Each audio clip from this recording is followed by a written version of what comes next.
The Davos elite just convened in Switzerland.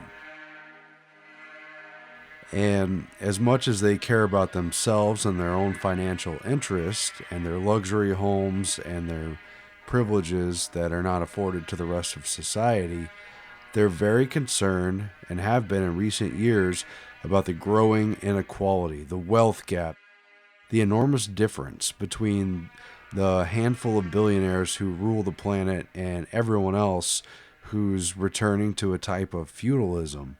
And this year, they spent a lot of their time worrying about the growing unemployment, the mass joblessness that is pretty much headed our way due to the rise of robotics, artificial intelligence, and really advanced technology that is changing things. It's replacing workers. And it's already happened at Chinese factories. It's already happened at Amazon warehouses. And soon it's going to hit the rest of the workplace, including white-collar jobs. And this has the potential to create a mass civil unrest. There could be violence, rioting in the street, fires. The elite themselves could be targeted by a revolutionary class of people who have been upended, who've lost their opportunity, who've lost their job, who've lost their source of income. No one's going to have a job in the world, and it's just going to be the Davos elite, and we're just going to have a good time, and everyone else is going to be rioting or some stereotype like that. It's completely false, right? The correct answer is that everyone gets smarter because of this technology. And on the other hand of all that potential for chaos is the potential for government itself to provide for everyone, to give you your needs, but for individual freedom to be smothered out in the process. And the elite right now, as you could tell from their talking points at Davos, are trying to figure out how best to manage the coming chaos so that they can stay in control, and it's reaching a very worrisome point of critical mass. And you solve the problem of inequality, which is a significant one, through progressive tax policies and so forth. Again, this is not news.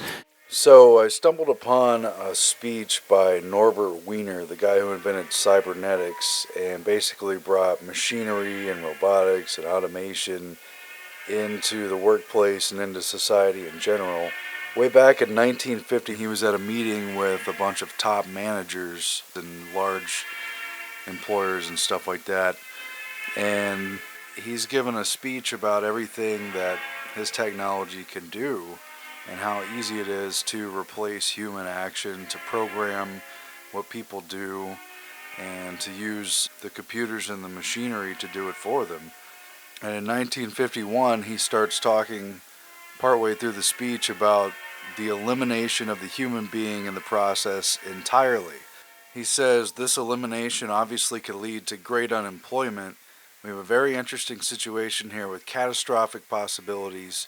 What we have is the possibility of a second industrial revolution. He says, I'm not only talking of overall labor, I'm talking about white-collar labor too, and really cutting into the economic backbone of ordinary people. And this is in 1950.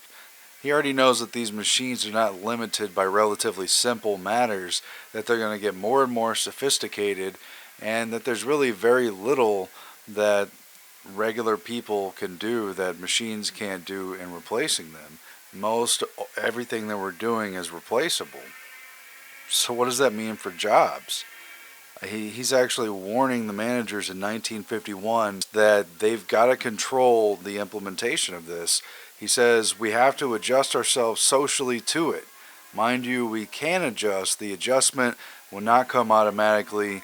I mean that we cannot deprive people of jobs and still value them in terms of the amount they can earn on such jobs. My personal opinion is that the world will organize into things that humans are good at and computers are good at. Now, what are humans good at? Intuition, getting ourselves in trouble, right? Falling in love, all those sorts of things.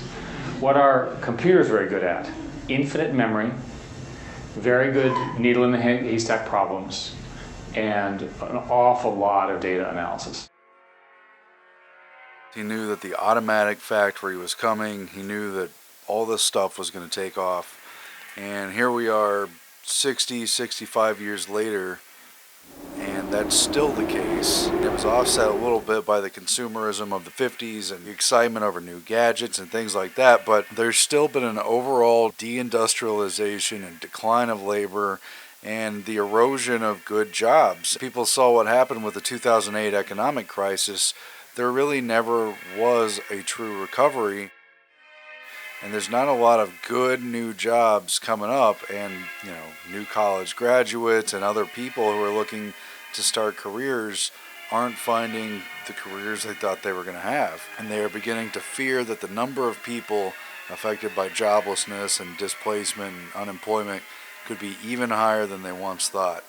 And they're now estimating that by 2025, which is less than a decade away, automated software is going to be doing the jobs of 140 million people. This is going to be a major task to keep this from turning into an all-out nightmare.